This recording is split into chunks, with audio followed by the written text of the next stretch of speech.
Alright, so I'm going to show you guys how to put the iPad dash kit into the truck. So this is what I have here, and this is just temporary there because I'm not going to glue it in place because I don't need it there. So I just taped it in place. I put the motherboard in there that's going to plug into your two connectors, or the two harnesses that are in the truck. You got your AC control down here. If you need the radio controls, which I don't know if you do, since you got steering wheel controls, I don't know if they're in the same, connected the same way, that if one is not connected the other one's not going to work. So I don't know because I can't test it since my truck wasn't programmed for this big screen.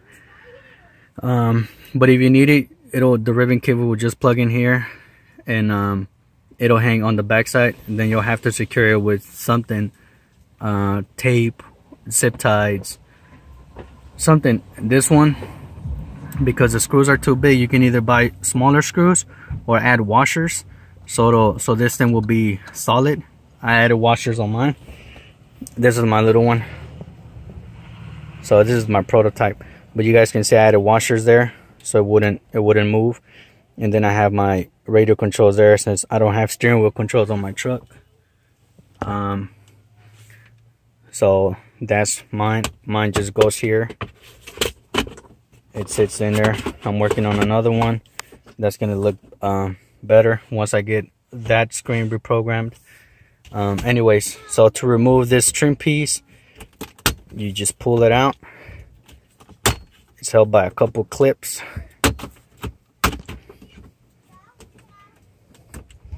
And then you have, I can't take it all the way out because I got my train horn there. You got 4 7mm screws on each side, so we're gonna remove those. So let me do that and I'll be back. Alright, so once you got those off, you can undo the plug that goes into the AC controls. There's a tab right here. You press it down and you pull out. Same with the other ones. The other ones, it's the same thing. You just press on there's connect right here on the bottom for the mini USB, and then on this 5-pin connector you pull it out, or 10-pin actually. But these are extensions that I added to run my stuff to my center console. So yours is not going to look the same. It's just going to have this connectors there, if I can get it off. So this one up here is the extended wire from Phil Gamboa. If you need extended wire or to extend your wiring, contact Phil. This is the mini USB that goes into the radio.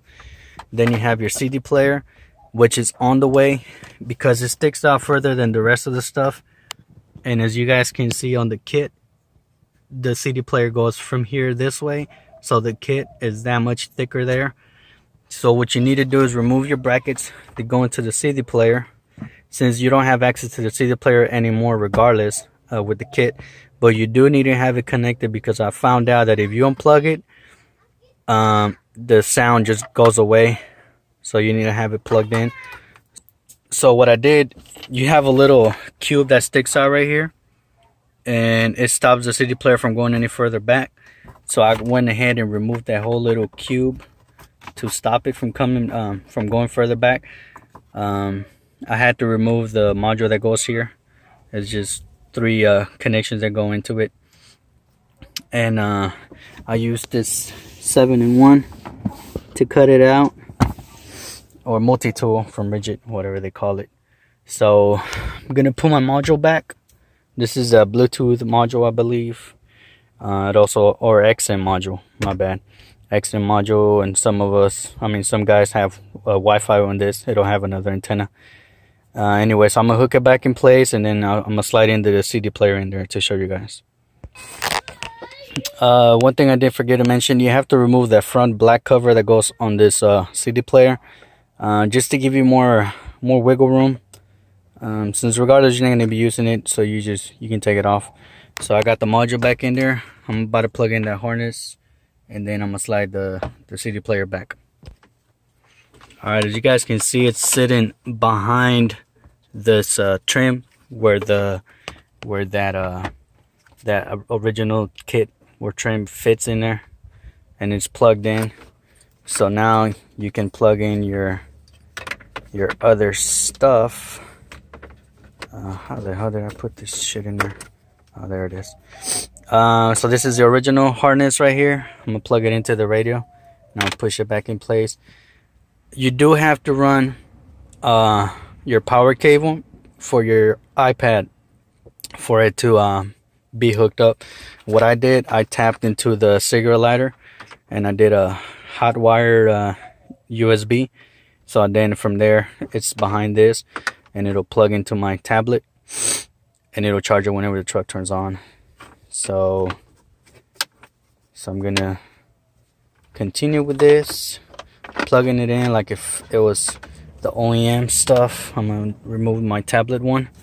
So you'll have just these two connections and then your AC controls. And I have the stuff there, so I'm gonna hook it up and I'll show you guys. Alright guys, so there it is. Your OEM screen there. You don't have any controls, like I said. That'll be controlled on your steering wheel when you have those steering wheel controls. What I did forget to mention is that a lightning cable you're gonna be gluing there. I just hot glued mine. So I already have the supports there. So all you gotta do is put your lightning cable in there, hook up the tablet or your iPad, and then glue the lightning cable. I recommend going to Walmart, Home Depot, wherever, and getting some epoxy. Epoxy, that's what it's called. And 3M sells it, and it's in the paint department. And it's a two-part thing, and you just squeeze it out of the little tubes and just mix it in, and then pour it on there, and make sure it doesn't move. The tablet doesn't move, so it holds in place. But it's pretty much there. The iPad slides in and it docks in place, and then you have it. So like I said, it's not going to work on my truck, so I can't show you the screen because my truck is not programmed for that yet. But that's how it goes. Whenever you need the backup camera, you just undock the tablet, you push it in and it comes out, then you just remove it and you have your stock screen, or in case you need to move the settings for something. So that's how it's going to be. So, but like I said, this is not just a plug and play thing. You do have to do some work, but I already did the hardest part, which is building you the whole kit. And I already just show you guys everything you need to do.